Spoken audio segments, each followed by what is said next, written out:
नमस्कार, कार्यक्रम जिबेटमा स्वागत छ। देश चुनावी अभियानमा उभिएको छ। वैशाख 30 गतेको स्थानीय निर्वाचनलाई लक्षित गर्दै दलहरूले देशव्यापी चुनावी कार्यक्रम गरिरहेका छन्। आफ्नो पक्षमा जनसमर्थन बटुल्न सबै शक्ति खर्च गरिरहेका छन्। तर दुःखलाग्दो पक्ष के छ भने नेताहरूले देश विकासको लागि कुनै योजना अघि सारेको देखिँदैन। केवल अर्को दललाई सरापेर आफूलाई ठिक देखाउने होडमा उनीहरू लागेका छन्। उनीहरूका अभिव्यक्ति यति क्षुद्र छन् कि सुन्नेलाई लाज लाग्ने अवस्था छ। देश विकासका एजेन्डाभन्दा पनि अरू कसैलाई खलनायक देखाएर आफू नायक कहलिने नेताहरूको यस प्रतिस्पर्धामा जनताले आफ्नो सरकार कहाँनिर छ भनेर खोज्नु परिरहेको छ।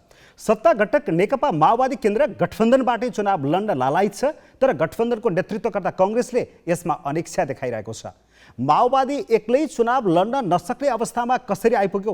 कङ्ग्रेसले गठबन्धन गरेन भने माओवादीले कोसँग गठबन्धन गरेर चुनाव लड्छ? आज यिनै विषयमा केन्द्रित रहेर हामी माओवादीका नेता शक्ति बस्नेतसँग कुरा गर्दैछौँ। शक्ति, स्वागत छ यहाँलाई। धन्यवाद। अब माओवादीले यस अगाडिको स्थानीय तहको निर्वाचनको जस्तो भरतपुर काण्ड अहिले देशव्यापी मचाएर चुनाव जित्न खोज्दैछ। शक्तिको दुरुपयोग गरेर चुनाव जित्न खोज्दैछ। यसलाई आग्रहपूर्ण त नभनौँ, भ्रमपूर्ण कुरा हो यो तपाईँको। किनकि यो निर्वाचनमा आजका दिन तपाईँ भन्नुहुन्छ हामी निर्वाचनको सम्मुख छौँ। मुलुकमा नीति र नेतृत्वको श्रेष्ठता माओवादीसँग छ। आज पनि मुलुक माओवादीको एजेन्डा र इन्जिनियरिङमा अगाडि बढिराखेको छ। यो राजनैतिक व्यवस्थाको इन्जिनियरिङ माओवादीले गर्यो। आर्थिक सामाजिक अवस्थाको रूपान्तरण आजको आवश्यकता हो। त्यो राजनीतिक व्यवस्था अनुकूल हुनुपर्दछ, राजनीतिक व्यवस्थाको भावना अनुकूल हुनुपर्दछ। त्यो आर्थिक सामाजिक रूपान्तरणको मार्गचित्र कस्तो हुनुपर्दछ त्यो माओवादीले बुझ्दछ। त्यो भावना माओवादीले चाहिँ आत्मसात गर्न सक्दछ। त्यसकारण अब परिवर्तित राजनीतिक व्यवस्था अनुकूलको आर्थिक सामाजिक रूपान्तरणको एजेन्डा लिएर माओवादी निर्वाचनमा जाँदैछ, ताकि जोसँग नीतिको श्रेष्ठता छ, जोसँग नेतृत्वको श्रेष्ठता छ, आजका दिन तपाईँ चाहेर नचाहेर पनि पक्ष विपक्षमा जसले बोले पनि यो मुलुकको हरेक राजनीतिक सङ्कटको मोचन गर्ने नेतृत्व प्रचण्ड भन्ने कुरा आज मुलुकले स्वीकार गरिरहेको छ। त्यो क्रममा आउँछ। त्यसकारण मैले यो किन भने नीति र नेतृत्वको श्रेष्ठता माओवादी पार्टीसँग छ। अनि माओवादी पार्टीले चुनावमा अरू बाटो खोज्नु पर्दैन। मैले तपाईँहरूले हुल्लङ्गा गरेर चुनाव जित्न खोज्दै हुनुहुन्छ भन्नेको आधार पनि राखेर एउटा आधारमा टेकेर यो प्रश्न गरिरहेको छु। प्रचण्डजीले अस्ति मात्रै जिल्लामा गएर कार्यकर्तालाई प्रशिक्षण दिँदा के भन्नुभएको छ भने अब तपाईँहरू 64 को वाइसेल जस्तो बन्नुहोस्। 64 मा वाइसेल भन्दा सबै थर्कमान हुन्थे, डराउँथे। अब भिड्न सक्ने वाइसेल बन्नुहोस्, त्यो पहिलाको वाइसेल बन्नुहोस्। तपाईँहरूलाई चाहियो भने भिड्नका लागि केन्द्रबाट सहयोग गर्छौँ भने निर्वाचनलाई निष्पक्ष धाँधली रहित बनाउनुपर्छ, निष्पक्ष बनाउनु पर्दछ। शक्तिको दुरुपयोग हुने स्थिति कहीँ पनि आउनु हुँदैन। भौतिक उत्प्रेरणाको आधारमा जनताको अभिमतलाई तलमाथि पार्ने कुरा गर्न दिनु हुँदैन। यसको निम्ति अब मतदाताको रखबारी गर्नुपर्छ। मतदाताको रखबारी गर्न निर्वाचन धाँधली रहित बनाउन वाइसेल चाहिन्छ। तपाईँहरू सरकारमा हुनुहुन्छ, तपाईँहरूले अहिले प्रहरी तपाईँहरूकै कमान्डमा चल्छ, सबै कुराहरू तपाईँको कमान्डमा चल्छ।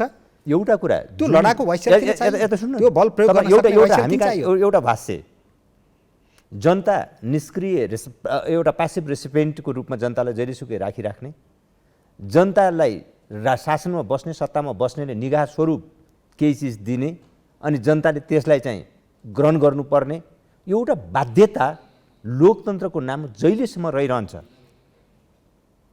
त्यो दिनसम्म त्यो मुलुकले साँचो अर्थमा प्रगति समृद्धि हासिल गर्न सक्दैन। यसको अर्थ तपाईँ चाहे आर्थिक विकासको अभियानमा भन्नुहोस्, जनताको सहभागिता अनिवार्य छ। म भन्दैछु जनताको सहभागिता अनिवार्य छ। जनताको सहभागिता बिना कुनै मुलुकले समृद्धि हासिल गर्न सक्दैन। कुनै मुलुकले लोकतन्त्रलाई ग्रास रुटमा रुट लेभलमा पुर्याउनेको अर्थ के? जनताको त्यहाँ सक्रिय सहभागिता चाहिन्छ हरेक राजनीतिक अभियानमा। चाहे त्यो एउटा निर्वाचनको प्रसङ्गमा पनि जनताको उत्साहपूर्ण सहभागिता चाहिन्छ। जनताको त्यसमा जति सक्रियता, जति उत्साह, लडाकु पहिलाको जस्तो वाइसेल बनाउनु, वाइसेल भनेको बनाउनु, भिड्न सक्ने भिड भनेर एउटा गलत कुरा तपाईँ गलत कुरा बुझ्दै हुनुहुन्छ, गलत कुरा व्याख्या गर्दै हुनुहुन्छ। हैन म त त्यो प्रचण्डजी वाइसिएल भनेको भनेको प्रश्न तपाईँ चाहिँ एउटा किन कुरा तपाईँलाई म राख्ने? तपाईँलाई एउटा कुरा विनम्रतापूर्वक भन्छु, वाइसिएल सबैभन्दा प्रगतिशील चेत राख्ने, सबैभन्दा प्रगतिशील विचार बोक्ने, सबैभन्दा क्रान्तिकारी रूपान्तरणको उद्देश्य राख्ने युवाहरूको प्रतिनिधि सङ्गठन हो वाइसिएल। त्यसका त लागि वाइसिएल त्यसका भनेको लागि तपाईँ चाहिँ त्यसका लागि मारमुङ्गरी गर्ने, लड्नै पर्ने, तपाईँ भिड्नै मारमुङ्गरी पर्ने। गर्ने, भिड्ने, लड्ने टिम मात्र हो वाइसिएल भन्ने त्यो भने बुझ्नुभएको कि छ? त सुप्रिमो कमान्डर पार्टीको अध्यक्षले नै भिन्डोस् लड्नुहोस् नडराउनुहोस्, पहिला जस्तो वाइसिएल भिड्नुहोस्। आउँदाखेरि थर्कमान हुन्थे मान्छे त्यस्तै गराउनुहोस् भने के त? युवाहरू मान्छेले त्यही भएर जसले डराए। युवाहरूको- पहिलाको चुनावमा जस्तो भरतपुर काण्ड अहिले माओवादीले सत्तामा बसेर सबैतिर मचाउन खोजिरहेको त छैन भनेर डर भयो क्या यहाँनिर।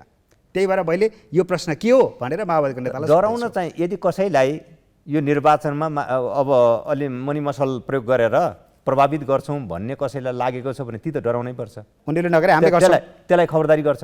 मैले उनीहरूले नगरे हामीले गर्छौँ होइन, खबरदारी गर्छ। म यो भन्दैछु, कसैलाई मनी मसलको भरमा चुनाव अनुकूल बनाइन्छ कि भन्ने कसैको अपेक्षा छ, कसैको सपना छ भने त्यसलाई त खबरदारी गर्छ युवाहरूको चेतनाले, युवाहरूको पहल कदमीले, जनताकै पहल कदमी। म त अझ प्लस पनि भन्छु, जनताकै पहल कदमीले होइन भने अब त्यो लोकतन्त्रलाई अझ सुदृढ गर्ने, लोकतन्त्रलाई सुदृढ गर्ने एउटा अवसर र माध्यम निर्वाचन हो। त्यो निर्वाचनमा जति धेरै जनताको सक्रियतापूर्ण उत्साहपूर्ण सहभागिता रह्यो, सक्रिय सहभागिता रह्यो, केवल एउटा शुद्ध भोटर्सको रूपमा मात्र होइन, निर्वाचनको महत्त्वको बारेमा व्यापक अन्तर्क्रियासहितको त्यसलाई बोध गर्ने सवालमा उनीहरूको एउटा यस्ता अभियानको रूपमा, आन्दोलनको रूपमा ग्रहण जनताले गर्यो भने मेरो विचारमा यो निर्वाचनले जनताको सही भर्डिक्ट पनि आउँछ, त्यसमा फैसला पनि आउँछ र जनताको सही फैसला जब निर्वाचनमा आउने स्थिति बन्छ त्यसले मुलुक निर्माणको लागि, मुलुकको प्रगति र समृद्धिको लागि एउटा बलियो आधार निर्माण गर्छ भन्ने मेरो विश्वास हो। शक्तिजी, तपाईँहरू चुनाव जस्तो बेलामा यो समयमा लड्ने भिड्ने भन्दा पनि हाम्रा एजेन्डाहरू यो हुन्, त्यस कारणले गर्दा हामीलाई भोट दिनुहोस् भन्ने कुरा प्राथमिकतामा किन परिरहेको छैन? अर्कोलाई खलनायक बनाएको छ, आफू नायक बनेको छ, गाली गरेको छ, मनपरी गाली गरेको छ, मनपरी बोलेको छ, म मात्रै ठिक बाँकी सब खत्तम, सब बर्बाद हुनेहरू देशलाई खत्तम पारे मात्रै भन्दा किन अगाडि आइरहनु भएको छ? तपाईँ आज माओवादीको भएर मैले तपाईँलाई माओवादीको मात्रै सोधेको छु, यो हरेक दलकोमा यही छ होइन? एजेन्डा के? माओवादीले के भनेर भोट माग्ने, किन दिने माओवादीलाई? राम्रो कुरा गर्नुभयो तपाईँले। क्रियाले प्रतिक्रिया जन्माउँछ। अब कतिपय क्रियाका प्रतिक्रियाको रूपमा पनि आएका होलान्, यसलाई चाहिँ क्रिया कहाँ भयो प्रतिक्रिया कहाँ आयो भनेर हेर्नुपर्ने हुन्छ, क्रियाले जन्माउने प्रतिक्रियाहरूमा। त्यस कारणले योभन्दा पनि माओवादीको तपाईँले जहाँसम्म एजेन्डाको कुरा गर्नुभयो, हामीसँग स्पष्ट एजेन्डाहरू छन्। पहिलो कुरा तपाईँले सुनिराख्नु भएको छ यत्रतत्र, सायद तपाईँहरूको यी कार्यक्रमहरू मार्फत पनि केही दृष्टिकोणहरू तपाईँले बुझ्ने अवसर पनि पाउनुभएको छ। एक थरी मान्छेहरूलाई यो मुलुकमा सङ्घीयता मन परिराखेको छैन, सङ्घीयता बोझ बनिराखेको छ, समावेशीकरण बोझ बनिराखेको छ, गणतन्त्र बोझ भइराखेको छ। हामीले बुझेको चाहिँ जो पश्चिमतिर जान चाहिरहेका छन्, जो राजावादी शक्तिका रूपमा उदाइरहेका छन्, पूर्वपन्थीहरू छन्, उनीहरूले यो चाहेका छैनन्। अब होइन, त्यति मात्र होइन, तपाईँ हरेक राजनीतिक पार्टीभित्र विभिन्न प्रवृत्तिहरू पनि छन्। अब बेला बखतमा संसद पटक पटक विघटनका घटनाक्रमहरू आए एमालेको नेतृत्वमा, जनताले बुझेको छ। म त्यही भन्दैछु।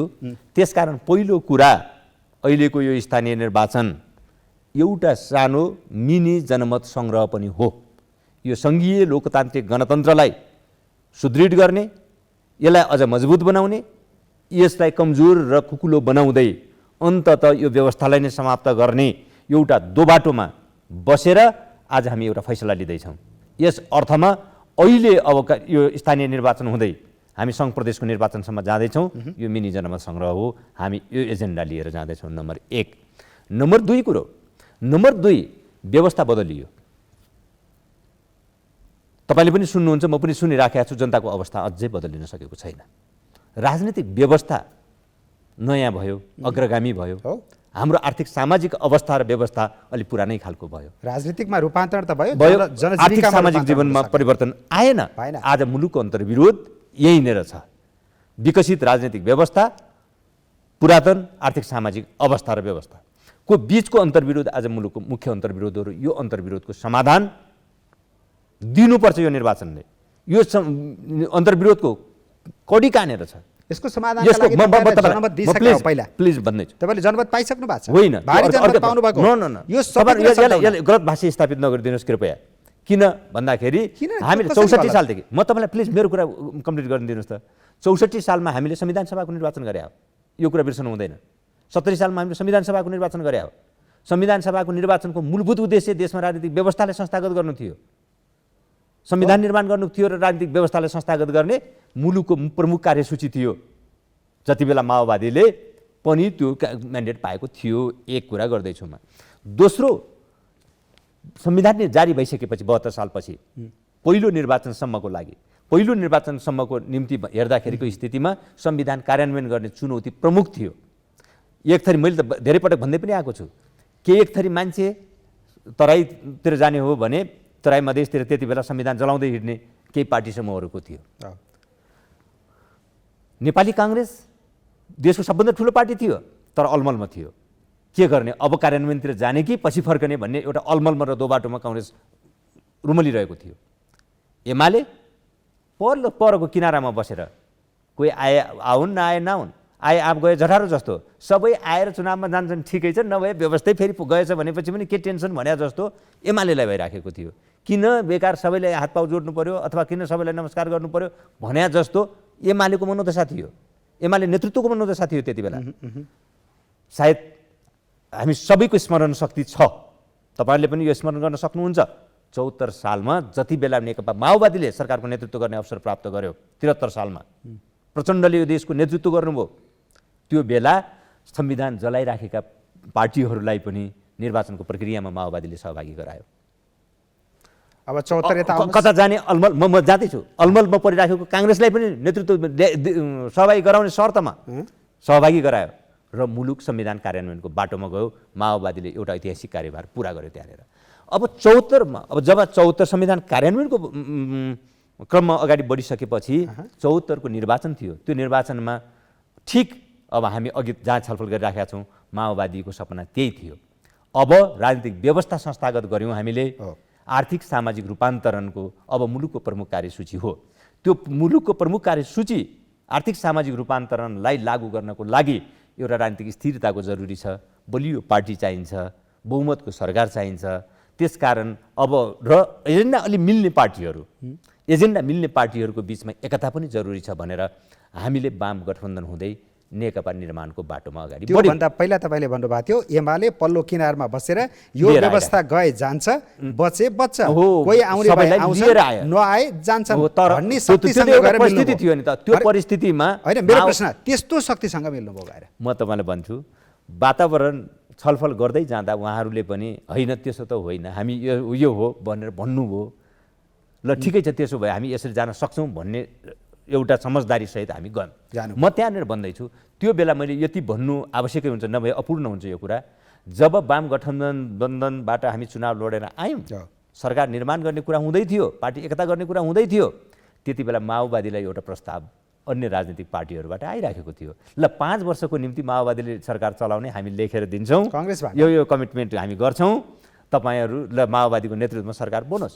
माओवादीले उताको छोडेर यता आउनुहोस्, उता छोडेर आउनुहोस् तपाईँहरू। यदि माओवादी पार्टी स्वार्थलाई, राष्ट्रको स्वार्थलाई भन्दा पार्टी स्वार्थलाई प्राथमिकता दिन्थ्यो भने त्यो मागलाई अथवा त्यो आग्रहलाई स्वीकार गर्थ्यो, सहर्ष स्वीकार गर्थ्यो। माओवादीले भन्यो यो होइन, मुलुकले अहिले जनताले म्यान्डेट वाम गठबन्धनलाई दिएको छ, जनताको म्यान्डेटको अपमान गर्न हुँदैन। माओवादीले यही कुरा भन्यो, हामीले अहिले प्रधानमन्त्री चाहिएको होइन, मुलुकको आर्थिक सामाजिक रूपान्तरण चाहिएको हो भनेर मुलुक आर्थिक सामाजिक रूपान्तरणको बाटोमा गयो।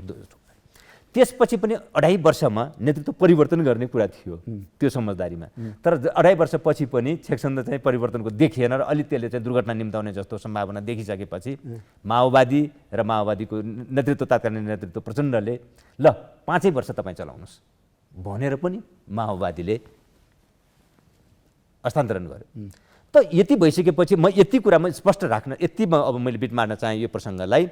माओवादी तपाईँले भन्नुभएकै बाटोमा हिँड्न चाहिराखेको थियो, तर जसको नेतृत्वमा त्यति बेला यो समग्र अभियान अगाडि बढाउनु पर्ने स्थिति थियो, स्वयं नेतृत्वले यसको मर्मबोध सही ढङ्गले गरिदिन नसकेको कारणले जनताले जो अपेक्षा गरेको थियो, जनताले जे म्यान्डेट दिएको थियो त्यो म्यान्डेट पुरा हुन पाएन, पार्टी आफ्नो ठाउँमा जाने स्थिति भयो। म यति भन्न चाहन्छु, अब यति हो एउटा कुरा, अबको यो निर्वाचनमा यो विषयको पनि जनताले फैसला गर्नुपर्ने छ, किन जुटेका थिए, किन अलग भए।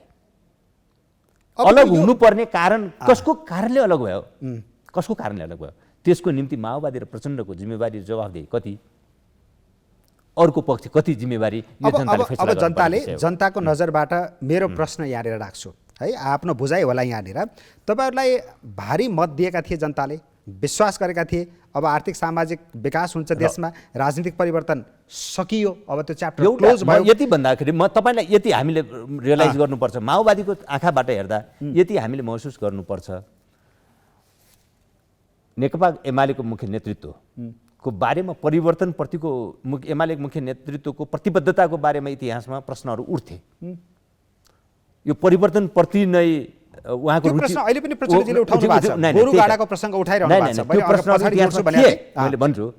तर परिस्थितिमा बदलाव आइसकेको छ, चेन्ज आइसकेको छ। अब कोशी गण्डकी कर्णालीमा धेरै पानी बगिसकेको छ, त्यसकारणले पुरानै कुरा गरेर हुँदैन, परिस्थिति बदलिएको छ, मान्छे पनि बदलिएका होलान् भन्ने हाम्रो जो अपेक्षा थियो नि, हाम्रो बुझाइ थियो, कहिलेकाहीँ बुझाइहरू गलत हुँदो रहेछन्, मनोगत हुँदो रहेछ। भनेको त्यो पल्लो किनारमा बसेको शक्ति अब होइन, हामी त्यो होइनौँ, अब अलि बदल्यौँ, परिवर्तित भयौँ, अब हाम्रो सोचाइ पनि फरक भयो भनेर तपाईँहरूसँग मिल्न आउँदा जे कुरा गरिएको थियो त्यो गलत रहेछ, अन्तिममा आएर पल्लो किनारकै शक्ति रहेछ, अर्थात् एमालेको नेतृत्व यो व्यवस्थाको विरोधी रहेछ। म कसैले आरोपित गर्न चाहन्न, तर पछिल्लो संसद पटक पटक विघटन असंवैधानिक ढङ्गले संसद विघटन गर्ने पछिल्लो अवस्थामा आइपुग्दा सङ्घीयताको कार्यान्वयनमा देखिएका हिचकिचाहटहरूलाई हेर्दा, समावेशीकरणका बारेमा भइराखेका टिप्पणीहरूलाई हेर्दा, नेतृत्वका टिप्पणीहरू हेर्दा तपाईँले भन्नुभएको कुरामा धेरै सत्यता। तर केपी ओलीजीको नेतृत्वमा सङ्घीयतालाई बलियो गराउने गरेर त्यत्र कानुन बने, धेरै कामहरू भए, सिधै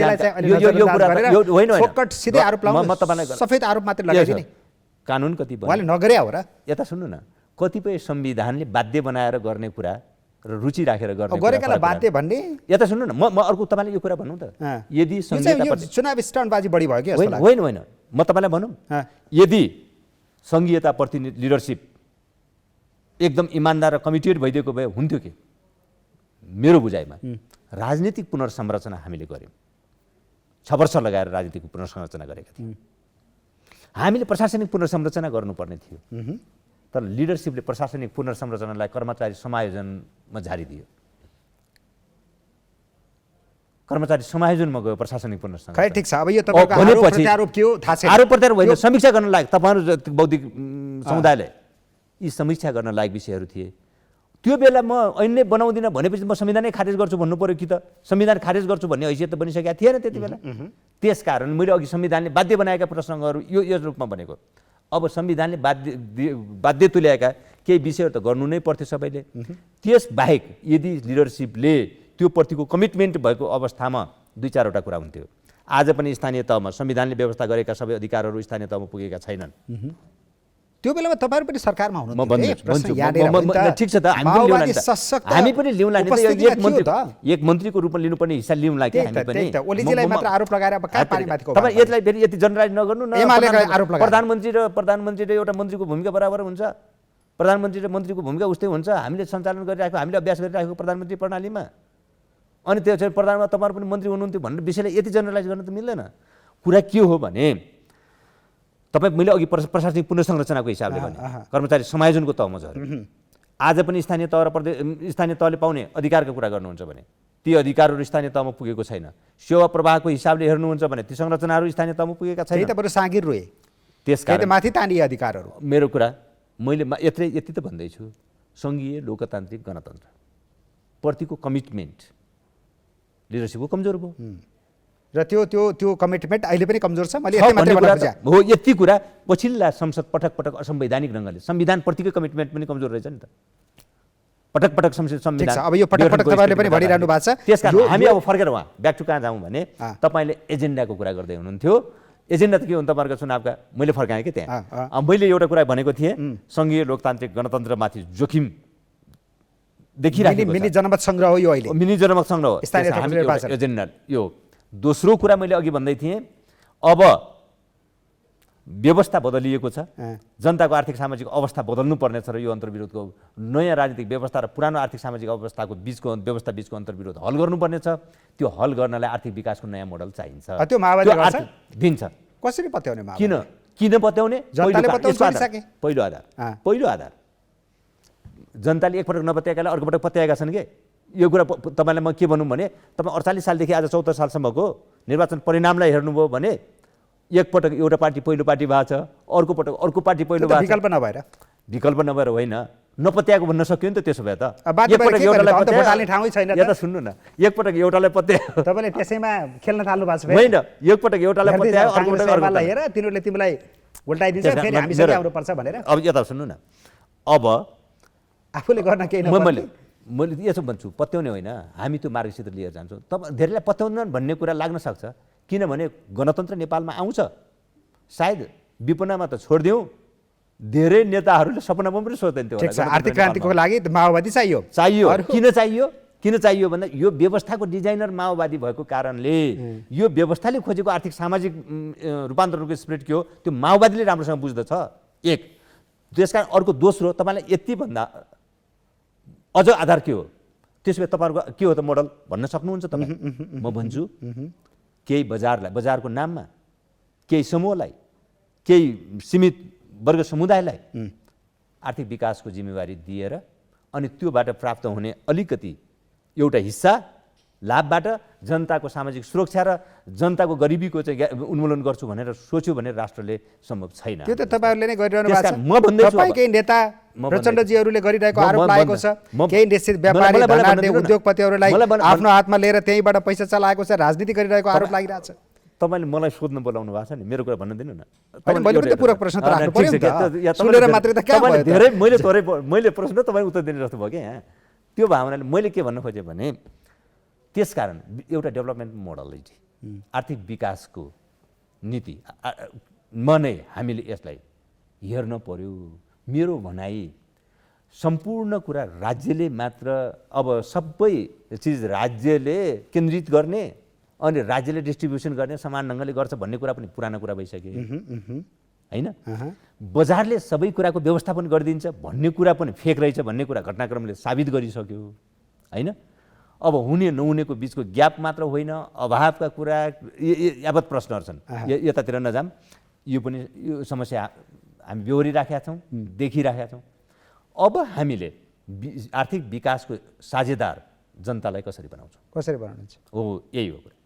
आर्थिक विकासको साझेदार जनतालाई बनाउने, प्रतिफलको हिस्सेदार जनतालाई बनाउने। अबको आर्थिक विकासको मोडल हामीलाई यो चाहिएको छ र अब आर्थिक विकास त्यसो गर्दा उत्पादन 2052 सालदेखि गर्दै आएको म तपाईँलाई यही भन्छु, अब उत्पादनको संरचनामा समुदायको सहभागिता, जनताको सहभागिताको सुनिश्चित गर्ने विकासको मोडालिटी चाहियो हामीलाई, आर्थिक नीति चाहियो। भनिएको छ, भन्नलाई भनिएको छ, के भनेको छ भने हाम्रो 3 खम्बे आर्थिक नीति भनेर भन्छौँ हामी। संविधानले पनि त्यही भनेको छ, 3 खम्बे आर्थिक नीति। तर त्यो संविधानमा लेख्ने मात्र भएको छ। ठिक छ, यो कुराहरू गरिरहनु भएको छ, तर व्यवहारमा देखिएन, कार्यान्वयन देखिएन। लागू कसरी गर्नुहुन्छ, कहिले गर्नुहुन्छ, अब त्यो त अझै हेर्नु पर्यो नि त, बाँकी छ। अर्को एजेन्डा के हो? ल त्यसैले अब यो सबै अब यसको निम्ति सुशासनको आवश्यकता पनि छ। मैले अघि भने जस्तै यो समावेशी लोकतन्त्र, सहभागितामूलक लोकतन्त्र, जनतालाई विकासको हिस्सेदार बनाउने, साझेदार बनाउने, समावेशी विकासको डेभलपमेन्टको मोडल चाहियो। अब जनतालाई विकासको साझेदार बनाउने कुरा र यतापट्टि हामी समावेशी लोकतन्त्रको कुरा गरिरहेका छौँ नि, यो दुईटा कुरा अन्तर्सम्बन्धित छन्। तपाईँलाई यो कुरा समावेशी लोकतन्त्रप्रतिको तपाईँको कमिटमेन्टको लेभल कति छ भन्ने कुराले तपाईँ आर्थिक विकासमा जनताको साझेदारीलाई कुन तहमा ग्यारेन्टी गर्नुहुन्छ भन्ने कुराको अनुमान गर्न अलिकन अगाडि बढौँ। एकै ठाउँ हामी घुल्टी रह्यो, धेरै एकै ठाउँ भयो। त्यसकारण म अब तेस्रो पोइन्ट भन्दैछु, अहिले यो मुलुकले दुःख पाइराखेको किन हो? तपाईँ पनि भनिराख्नु भएको छ, लागू त भएको छैन, किताबमा मात्र लेखियो, तपाईँ भनिराख्नु भएको छ, घोषणापत्रमा लेखियो हो। यसको कारण अब म भन्दैछु, यो अन्तर्विरोध कहाँनिर छ भन्दा यो नीति एउटाको भयो, नेतृत्व अर्कोको भयो। नेतृत्व तपाईँहरूलाई सुम्पिँदाखेरि जनताले दिँदाखेरि त सक्नु भएन त, तपाईँ फेरि फर्काएर उहिले लिनुहुन्छ। 64 सालको चुनाव भने संविधान सभालाई थियो भन्ने कुरा बिर्सनु भएन। त्यसपछि संविधान निर्माणपछि 72-73 सालमा बनेका सरकार भनेको संविधान कार्यान्वयनको लागि थियो भन्ने कुरा बिर्सनु भएन। अब 74 सालदेखि यता बन्ने सरकार त्यो सरकारको नेतृत्व कसको हातमा रह्यो भन्ने कुराले म नेतृत्वको कुरा गर्दैछु क्या। तर प्रचण्डजी 64कै ताकाका सरकार ढल्दाखेरिका कुरा अहिले उक्काइरहनु भएको छ, दुःख मानिरहनु भएको छ। उहाँको कदम गलत भयो। अर्को पार्ट छ चटुवाल काण्डपछि हामीले दुःख पायौँ धेरै भन्ने कुरा पनि आन्तरिक उहाँले समीक्षाको कुरा गर्नुभएको छ छन् नि कि म भन्दैछु त्यो आन्तरिक समीक्षाका कुरा छन्। मूल राजनीतिक कार्यसूची र राष्ट्रिय कार्यभारको कुरा त पहिला सही ठिक छ, ढङ्गले अगाडि गर्नु जान्छु म। पर्यो। त्यसमा तपाईँको नीति र एजेन्डा यति नेतृत्वको स्थापित अन्तर्विरोध। भए, तपाईँहरूको एजेन्डा यति स्थापित भए तर माओवादी पार्टी किन स्थापित हुन सकेन त? एजेन्डाहरू यति बलियो गरेर कार्यान्वयनमा अगाडि आउन खोजिरहने, एजेन्डाहरू तपाईँले उठाएका एजेन्डामा देश चलिरहने, राजनीति त्यतै डोरिरहने, तर त्यही शक्ति फेरि ओह्रालो लाग्ने किन भयो त? बहुत राम्रो कुरा उठाउनु भयो। अब यो समीक्षाको विषय यहीँनिर हो। एउटा विषय हामी पनि कहीँ चुकेका छौँ र अहिलेको महाधिवेशन 8औं राष्ट्रिय महाधिवेशनमा आइपुग्दासम्म हामी कहाँ चुक्यौँ भन्ने कुरालाई आइडेन्टिफाई गरेका छौँ। हामीले आइडेन्टिफाई गर्यौँ। शक्तिजी म फेरि थोरै बोल्छु, यो पटक पटक आइडेन्टिफाइड भएको छ। नै कमजोरीहरू धेरै कुरा गर्नुभएको छ। मैले पहिलो अझ धेरै कुरा छ। तपाईँले यहाँसम्म आइपुग्दा हामी 64मा आइपुग्दाखेरि हामीले पहिलो गरेको गल्ती के थियो भन्नुहुन्छ भने संविधान सभा मुलुक सङ्घीय लोकतान्त्रिक गणतन्त्रको एउटा बाटोमा अगाडि बढ्दै थियो। साँच्चीकै यो व्यवस्था 19 दिनको यहाँ एउटा भाष्य स्थापित भएको छ, जबरजस्त एउटा भाष्य स्थापित गरिँदैछ र गर्न खोजिएको छ। जुन कुरा गलत हो त्यो भनेको यो सम्पूर्ण परिवर्तन 19 दिनको आन्दोलनले गर्यो र 19 दिनको आन्दोलन 7 दलको आन्दोलन थियो भन्ने जो भाष्य स्थापित गरिँदैछ, सायद त्यो कुरालाई क्रस गर्न नसक्नुमा नै माओवादी चुकेको हो। त्यो किन गर्न सकेन र माओवादी किन त्यहाँनिर चुक्यो भन्दा माओवादी आन्तरिक यस्तो झमेलामा फस्यो। त्यसले गर्दा यो गलत भाष्य स्थापित हुन पुग्यो। झमेला, आन्तरिक झमेला म भन्छु गलत भाष्य स्थापित हुन पुग्यो। मुलुक नेपालमा एउटा जनक्रान्ति, ठुलै जनक्रान्ति भयो। जनक्रान्तिको एउटा पार्ट र एउटा हिस्सा चाहिँ जनयुद्ध थियो। कसैले मानुस् नमानुस् त्यो एउटा जबरजस्त स्थापित तथ्य हो। एउटा पार्ट जनयुद्ध थियो, त्यसको एउटा पार्ट 19 दिनको संयुक्त जनआन्दोलन थियो। त्यो जनआन्दोलन 7 दलको आन्दोलन मात्र थिएन, फेरि संयुक्त जनआन्दोलन थियो किनकि त्यसको राजनीतिक आधार 12 बुँदे समझदारी थियो। 12 बुँदे समझदारी भनेको 7 दल र माओवादी बीचको समझदारी हो। त्यसकारण त्यो संयुक्त घोषणापत्र हो। त्यो संयुक्त घोषणापत्रको आधारमा सङ्गठित हुन पुगेको 19 दिनको जनआन्दोलन थियो। त्यो संयुक्त जनआन्दोलन थियो, त्यो 7 दलको आन्दोलन मात्र थिएन।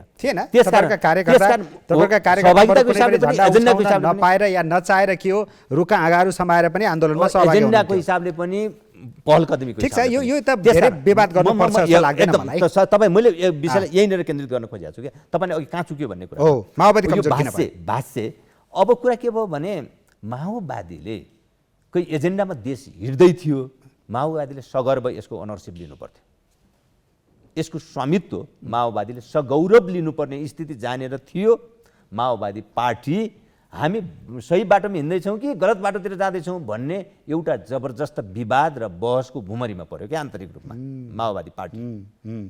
त्यसको फाइदा अरू पार्टीले लगे, अरू पार्टीले त्यसको फाइदा उठाए, स्वाभाविक। अनि त्यसपछि के भयो, एउटा गलत भाष्य स्थापित गर्न उहाँहरूलाई सजिलो भइदियो। अन्तरसङ्घर्ष पार्टीमा चर्कियो, जसको परिणामस्वरूप पार्टी विभाजन भयो, विभिन्न समूहमा टुक्रा टुक्रा भयो। मुख्य कारण भन्दैछु, यो अरू पनि छन् कारण। यो प्रमुख कारण के भयो त, यो ओनरसिप माओवादीले सगर्व लिएर सिङ्गो माओवादीले अगाडि बढ्नु पर्थ्यो, यहाँनिर सकेन।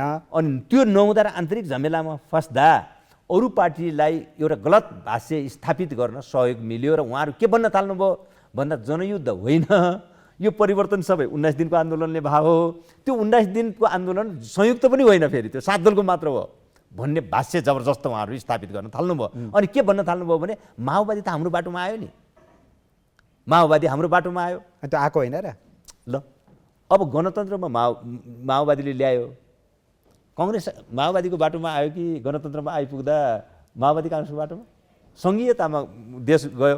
तपाईहरु बीचमा सहमति गर्नुभयो। म भन्दैछु अलिकन उताको यता आयो, यताको अलिकन यता ब्याक भयो। त्यही त तर तपाईले खोजेको त नौलो जनवाद थियो नि त। होइन, तपाईले नौलो जनवाद हामीले तपाईलाई हो यो दुईटा कुरा, एउटा यहाँ ठुलो नसुल्झिएको पहेँली अथवा हामीले स्पष्ट गर्न नसकेको एउटा पहेँली छ। हामीले 52 मान्छेले जनयुद्ध बुझ्दाखेरि 52 सालको घोषणापत्र मात्र बुझ्छ, 52 सालको डकुमेन्ट मात्र पढ्ने गरेको छ। 57 सालको डकुमेन्ट, 59 सालको डकुमेन्ट, 62 सालको डकुमेन्ट संशोधन गर्दै जानुभयो। संशोधन होइन, हामीले परिष्कृत गर्दै गयौँ, परिमार्जित गर्दै गयौँ। हामीले 57 सालमा आइपुग्दाखेरि जनयुद्ध र जनआन्दोलनको संयोजन गर्ने कुरा गरेका थियौँ।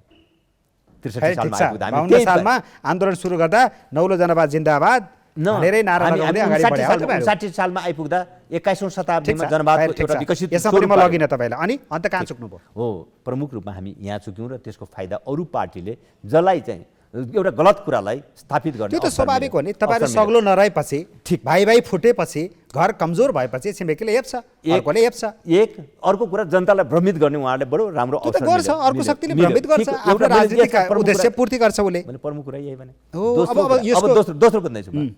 दोस्रो, हामीले राजनीतिक क्रान्तिको निम्ति तयार गरेको हाम्रो ओभरअल संरचना थियो, आहा। सङ्गठन थियो। त्यो संरचना र सङ्गठनलाई बदलिएको राजनीतिक परिस्थितिमा त्यसलाई परिष्कृत गर्ने, त्यसलाई विकसित गर्ने, रूपान्तरित गर्ने कुराको आवश्यकता थियो। त्यहाँनिर हामीले अलिकति नयाँ बनाउन त खोज्यौँ, तर हाम्रो पुरानो सङ्गठनात्मक मूल्यहरू त्यो युद्धकालीन युद्धकालीन गर्दा ताकाको जस्तो संरचना, त्यही शैली, त जनयुद्ध जनआन्दोलनकालीन भनौँ न, यो राजनीतिक क्रान्ति भनौँ। राजनीतिक क्रान्तिको चरणमा राजनीतिक क्रान्तिका कार्यभारहरू पुरा गर्नको लागि बनाइएका हाम्रा सङ्गठनका संरचनाहरू थिए, कतिपय भ्यालुज, खुल्ला राजनीतिमा अभ्यस्त हुन सक्नु भएन। सङ्गठनात्मक भ्यालुज थिए। अब ती भ्यालुहरूलाई विकसित गर्नुपर्ने आवश्यकता थियो। हामी त्यहाँनिर कहीँ चुक्यौँ भन्ने अर्को दोस्रो कुरा मैले यो कुरा पनि भन्दैछु। तेस्रो कुरा हिजोको एउटा परिस्थिति के थियो त भन्दा चाहेर नचाहेर हामी जनताकै बिचमा हुन्थ्यो, सबै नेता कार्यकर्ताहरू सबै जनताको बिचमा हुन्थ्यो। बदलिएको परिस्थितिमा पार्टीको अलि उपल्लो तह, अलि बढी चाहिँ अवसरको यो एउटा वातावरण त्यहाँ थियो।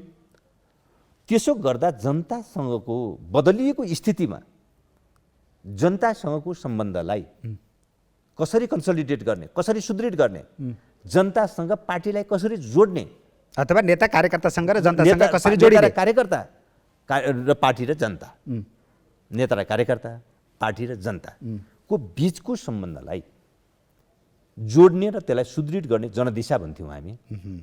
त्यो जनदिशालाई अवलम्बन गर्ने कुरामा पनि हाम्रो कहीँ कमीहरू रहेका छन् भन्ने मैले अहिले 8औं हाम्रो राष्ट्रिय महाधिवेशनमा आइपुग्दा यो तीनटै कुरामा एकदम निर्मम ढङ्गले ठिक छ। अर्को कुरा चाहिँ चौथो पनि जनताको जीवनस्तरको रूपान्तरणको कुरा गर्दाखेरि उनीहरूको रूपान्तरण भएन, तपाईहरुका नेताहरूको रूपान्तरण भयो। म चौथो कुरा पनि भन्दै थिएँ। चौथो कुरा मैले के भन्दै थिएँ भने अब माओवादीले क्रान्तिका यी उपलब्धिहरूको रक्षा, अघि स्वामित्वको ओनरसिपको कुरा थियो, यसको रक्षा गर्ने विषयसँग सम्बन्धित थियो। यसको रक्षा गर्न माओवादी पनि जति ज्यान लाउनु पर्ने त्यति नलाउने माओवादी पङ्क्तिले भनौँ न, नेतृत्वको कुरा भएन, पङ्क्तिले, ओभरअल पङ्क्तिले। अनि त्यसपछि कङ्ग्रेस र एमालेका साथीहरूलाई बाहिर चाहिँ यो व्यवस्था हामीले ल्याएको भने माओवादीलाई कमजोर बनाउनको निम्ति माओवादी हाम्रो बाटोमा आएको भने पनि भित्रैदेखि उहाँलाई के लाग्ने त भन्दा यो व्यवस्था त हाम्रो व्यवस्था त होइन, यो हामीले ल्याएको व्यवस्था त होइन, माओवादीले हामीलाई घिसारेर यहाँसम्म ल्याइ पुर्याइदियो। अब यदि यो व्यवस्था भत्किन्छ भने, बिग्रिन्छ भने यो कुचोले बढाउनु पर्ने कसिङ्गर हावाले उडाए जस्तो हुने भयो। अब त्यो भयो भने किन आपत्ति मान्नु पर्यो भन्ने बाँकी पार्टीहरूलाई हुने भयो, पुरानो पार्टीलाई हुने भयो। व्यवस्था कमजोर किन हुन खोज्यो अथवा यो हाम्रो सिस्टम किन धर्मराउन खोज्यो भन्ने यहाँनिर अब यो विषयलाई अलिकति सजिलो बनाउँदैछु। देशले दुःख पायो, त्यसकारण महाधिवेशनसम्म आउँदा हामीले दुईटा कुरा राम्रोसँग स्पष्ट गरेका छौँ। एउटा, यो व्यवस्थाको यहाँसम्म ल्याइ पुर्याउनको लागि मुख्य पहलकर्ता र नेतृत्वकर्ता माओवादी हो। त्यसकारण यी उपलब्धिहरूको रक्षा गर्नको लागि पनि त्यसको दायित्व माओवादीले वहन गर्नुपर्छ, त्यो दायित्व बोक्नुपर्छ यो रक्षाको लागि पनि भन्ने एउटा अर्को पनि भन्दैछु क्या। कार्यकर्ताहरूको गुनासो पनि यसमा छैन। तपाईँलाई जनतालाई हामीले यो कुरा बुझाउन सक्नुपर्ने छ।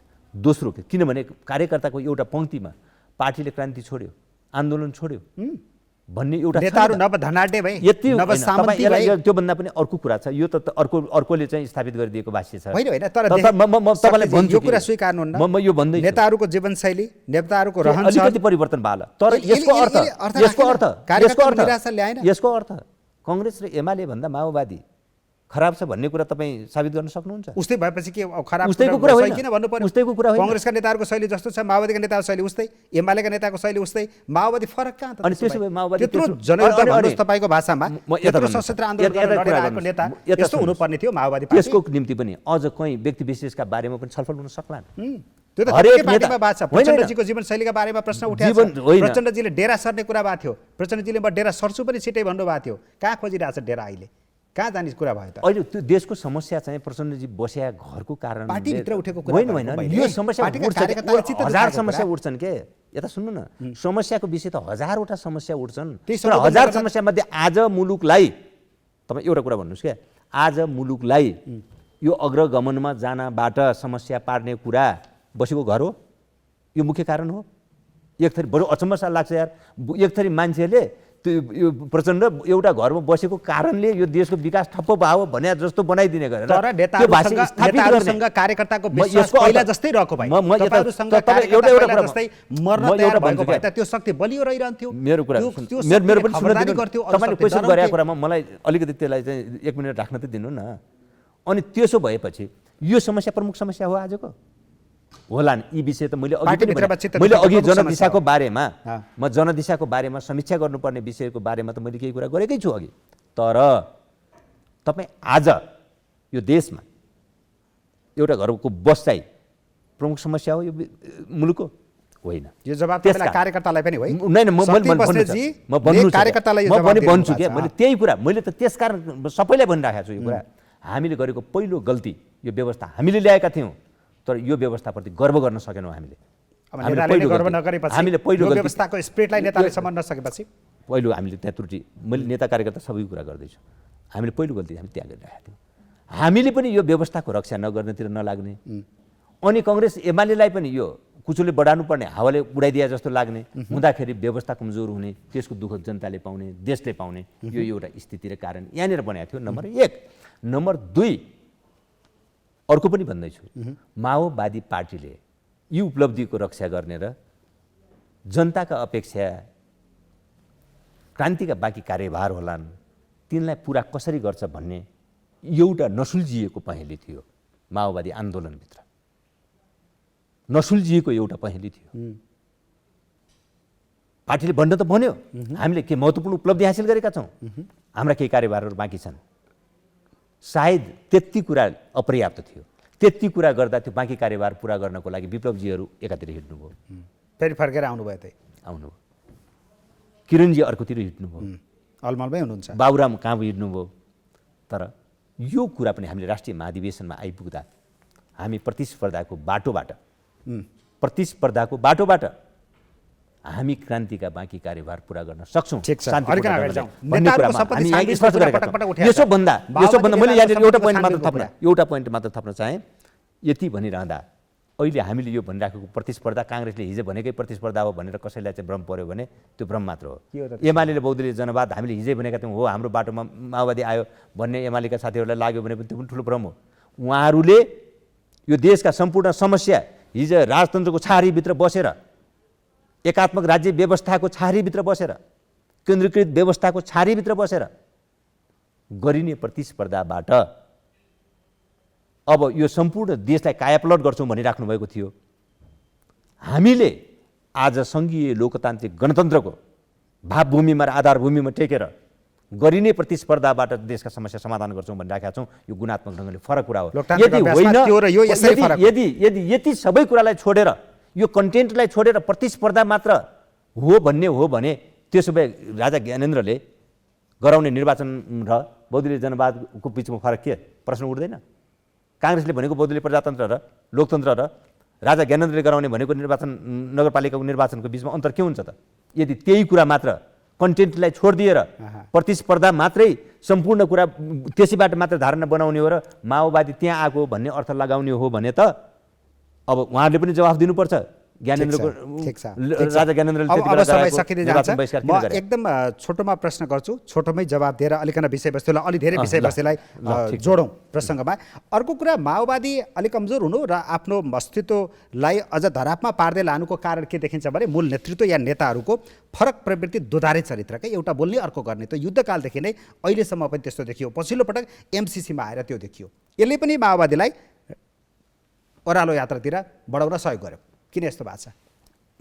MCC ले जोड्नुहोस्। बाहिर टाउका फुटाइदिने कार्यकर्ताको होइन। भित्र गएर एमसिसी अनुमोदन गरिदिने यदि यो थियो भने यसलाई एउटा कुरा भन्न सक्नुहुन्छ माओवादी जनदिशामा विश्वास गर्छ जनताका समाजका क्रिया प्रतिक्रियाहरूलाई स्थान दिन्छ, महत्त्व दिन्छ। कसरी दियो त?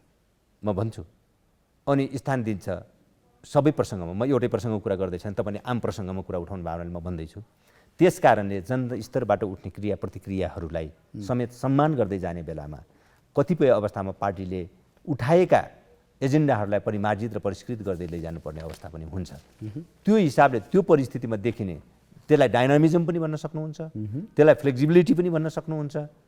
अब अरू कसैले अर्को ढङ्गले व्याख्या गर्दाखेरि अस्थिरता पनि भन्छ, लम्पसारवाद पनि भन्छ, अस्थिरता पनि भन्छ। तर हामी त्यसलाई डाइनामिजमको अर्थमा व्याख्या गर्छौँ, त्यसलाई चाहिँ लचकताको अर्थमा व्याख्या गर्छौँ। अब पछिल्लो कडीसम्म र अब त्यसपछि यो हो। अब रह्यो तपाईँ एमसिसीमा, एमसिसी त माओवादीको बाटोमा सबै आयो,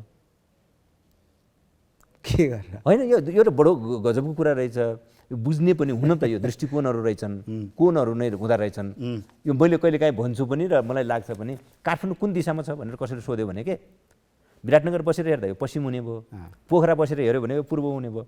हुन त काठमाडौँ नै हो, यो पूर्व पनि हुन्छ, यो पश्चिम पनि हुन्छ भन्या जस्तै रहेछ क्या। अघि यो तपाईँले कसरी भन्नुभयो नि, मैले त्यो एकदम स्वाभाविक देखिराखेको छु, तपाईँलाई आश्चर्य भइराखेको छ। काठमाडौँलाई पश्चिम पार्न मन लाग्यो भने विराटनगरतिर गएर हेर्नु पर्यो, पूर्व पार्न मन लाग्यो भने उता धनगढीतिर गएर हेर्नु पर्ने होला। तपाईँलाई कहाँ मन लाग्छ त्यतै बस्नु पर्यो। प्रश्न कुरा के थियो, जहाँ हो त्यो भन्नु पर्यो। एमसिसीको प्रसङ्गमा हो, एकाध संसदभित्रका एकाध पार्टीलाई छोड्ने हो भने सबै राजनीतिक पार्टीहरू कुनै न कुनै ढङ्गले त्यसमा इन्भल्भ भएर आएका थिए। यो कुरा साँचो हो। यसको अर्थ यसलाई फेरि त्यति जनरलाइज गर्नुहुन्न, सामान्यकृत गर्नुहुन्न। किनभने जति बेला यो एउटा आर्थिक प्याकेजको रूपमा यो प्रक्रियाको म भन्दैछु क्या, सुरुवात गर्ने मान्छे र अनि लास्टमा चाहिँ त्यो एग्रिमेन्ट कस्तो बन्यो, सम्झौता पत्र कस्तो तयार भयो भन्ने कुरा हेरेर साइन गर्ने मान्छेको भूमिका एउटै हुन्छ, उही बराबर हो भूमिका भन्ने व्याख्या पनि गर्नु।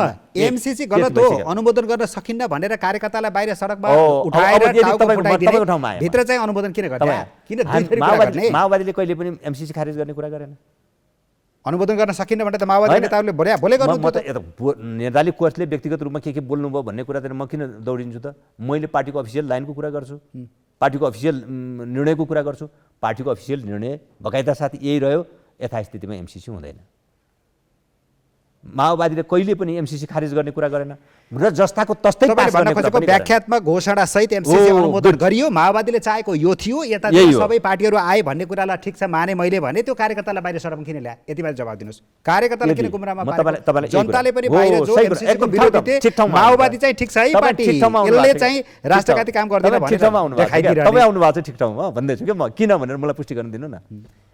यदि एक हप्ता अगाडि नै कङ्ग्रेस 12 बुँदे व्याख्यात्मक सहमतिमा तयार भइदिएको भए, केपी अझ कङ्ग्रेस एक हप्ता अगाडि 12 बुँदे व्याख्यात्मक सहमतिमा काङ्ग्रेस तयार भइदिएको भए, यो भनेको आन्दोलनको बलमा चाहिँ उनीहरू व्याख्यात्मक घोषणा गर्न आउन तयार पनि भन्दैछु म।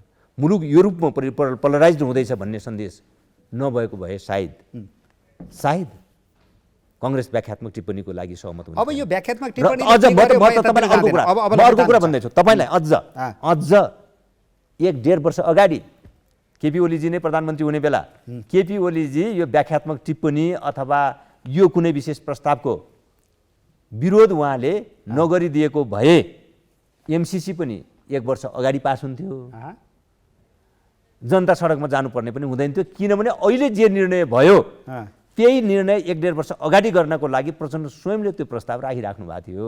त्यति बेला नै व्याख्यात्मक घोषणा सहित जाउँ भन्ने कुरा ओलीजीले मान्नु भएन। तर यहाँ आइपुग्दा ओलीजीले नमान्नुको अर्थ एमसिसी नगर्ने भनेर होइन, जस्ताको तस्तै पास गर्ने भनेर। अहिले पनि उहाँको चाहना त्यो थियो। त्यो कुरा त उहाँले ठिक छ, अगाडि लिएर गएँ। तपाईँका जवाफ यिनै रहेछन् होइन? व्याख्यात्मक घोषणाले कति फाइदा भयो, तपाईँहरू कति माथि पर्नुभयो, देश कति माथि पर्यो भन्ने विषयतिर पनि जाँदैन। अमेरिकाले स्वीकारेको स्वीकारेन भने के होला भन्नेतिर पनि म गइनँ। अब चुनाव आएको छ, कङ्ग्रेससँग गठबन्धन गर्ने तपाईँहरूको इच्छा छ, चाहना छ, कङ्ग्रेसका नेताहरूले गठबन्धन गर्दैनौँ, हामी कोहीसँग पनि मिल्दैनौँ भनेका छन्। अब माओवादी के गर्छ? तपाईहरु जबरजस्त एउटा भाष्य बनाइदिँदै हुनुहुन्छ यार। बिन्ती सर, हामीलाई त्यो नभन्नुहोस्। कङ्ग्रेसका नेताहरूले भनेको भाषण तपाईँहरू सुन्नुहुन्न, आफ्नो मात्रै सुन्नुहुन्छ, आफ्नो मात्रै पढ्नुहुन्छ। शेखर कोइराला जो अहिले सभापति देउवासँग हारेको मान्छे हुनुहुन्छ, अर्को प्रभावशाली। मैले तपाईँको कुरालाई मैले सम्मानै गर्छु क्या, तपाईँले भनेको। मैले यो भने किन भन्दा माओवादी पार्टीले गठबन्धन बिना चुनावमा जान सकिँदैन कहिले भन्यो? नत्र गठबन्धन एमसीसीमा अनुमोदनमा गठबन्धन साथ बिना- नदिएको भए गठबन्धन पनि जान्थ्यो, शान्ति सम्झौता पनि जान्थ्यो, सरकारमा पनि हामीलाई बाहिर पठाउँथे, सभामुख पनि जान्थ्यो भनेर के भनेको थियो फेरि? त्यो गठबन्धनको कति पिर लाग्यो, कति माया लाग्यो त त्यसो? तपाईँहरूको तहबाट यो कुराको विश्लेषण अलि अझ गहिराइमा भइदिए हुन्थ्यो भन्ने अपेक्षा राख्छु म। यति भने मैले, किनभने गठबन्धन जान्थ्यो त्यसले मुलुकलाई के घाटा हुन्थ्यो भन्ने कुरा र अहिले स्थानीय तहमा चुनावमा गठबन्धन गर्ने कुरा एउटै कुरा होइन नि। तपाईँले एउटै बनाएर व्याख्या गर्नुभयो। कहाँ चुनावको स्थानीय तहको चुनावको गठबन्धनको कुरा गरेर? चुनावमा गठबन्धन गरेर जाने हो भने त गलत भन्दैछु।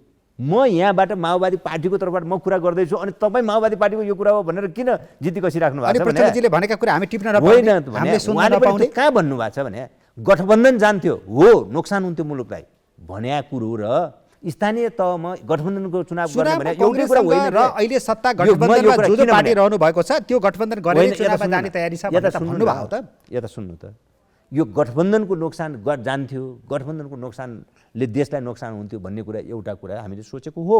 त्यो कहाँनिर किन हो भन्दा यो गठबन्धन कति बेला बन्यो? ठिक छ, त्यो पनि सबैलाई थाहा छ। संविधान लोकतन्त्रको रक्षाको निम्ति हो, लोकतन्त्रको रक्षाको निम्ति निर्वाचनसम्म कांग्रेससँग गठबन्धन भएन भने माओवादीले एक्लै चुनाव लड्छ। अब माओवादी जोसँग मैले सुरुमा भने नीति र नेतृत्वको श्रेष्ठता जुन पार्टीसँग छ, अनि त्यो पार्टीले अरूको बैशाखी लिएर चुनावमा जानुपर्छ? पर्दैन, गठबन्धन जरुरी छैन। यसरी हेर्दा माओवादीको निम्ति गठबन्धन जरुरी छैन।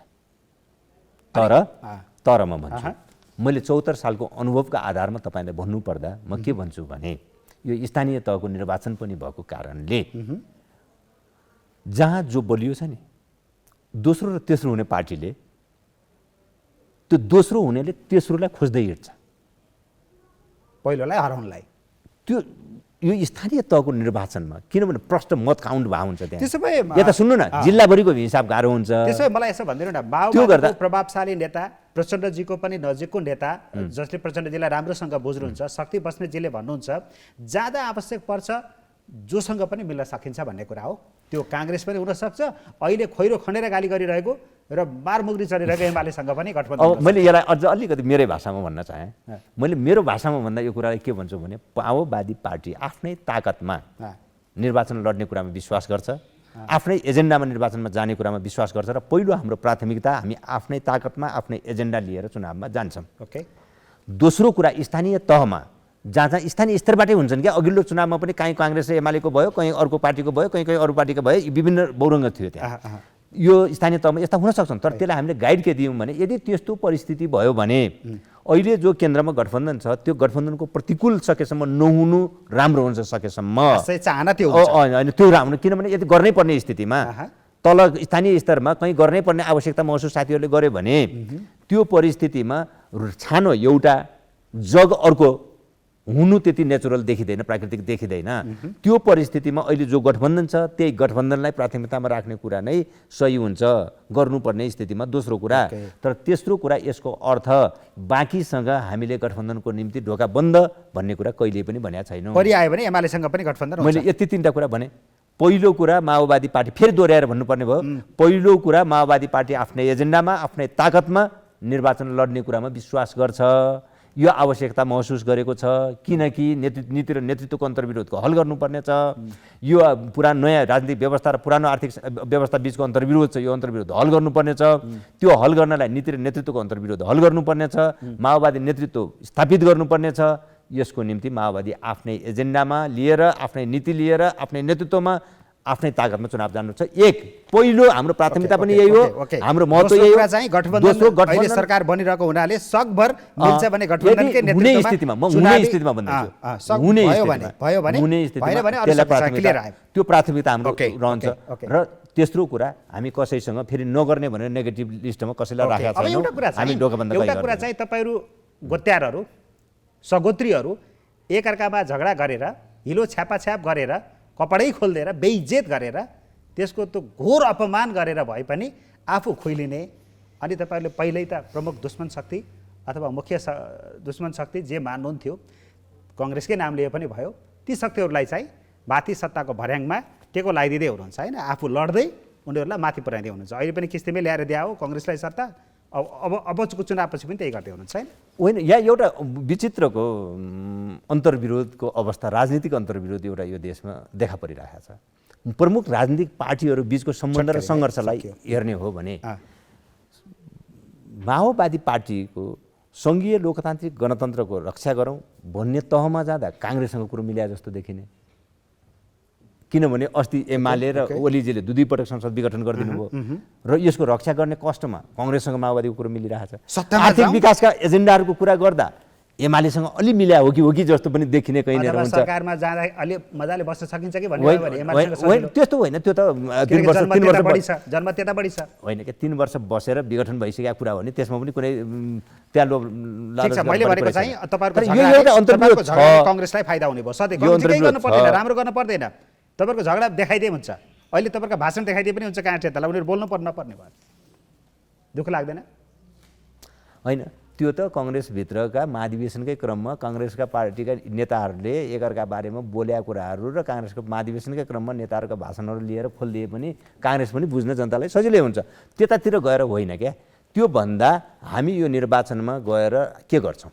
हरेक पार्टीले समय सक्यो, हरेक पार्टीले आफ्नो एजेन्डा लिएर जनताको बिचमा जानेर यो निर्वाचनको महत्त्वलाई साबित गर्ने, यो निर्वाचन मार्फत मुलुकलाई हामी के योगदान गर्छौँ भन्ने कुरा साबित गरेर नै चुनावमा आफ्नो श्रेष्ठता साबित गर्ने प्रयासमा राजनीतिक पार्टीहरू लाग्नुपर्छ। अरूलाई होचो देखाएर आफू अग्लो भइन्छ भन्ने विश्वासमा हिँड्नु हुँदैन। हस्, समयको लागि र विचारको लागि पनि धेरै धेरै धन्यवाद छ। धन्यवाद, नमस्कार।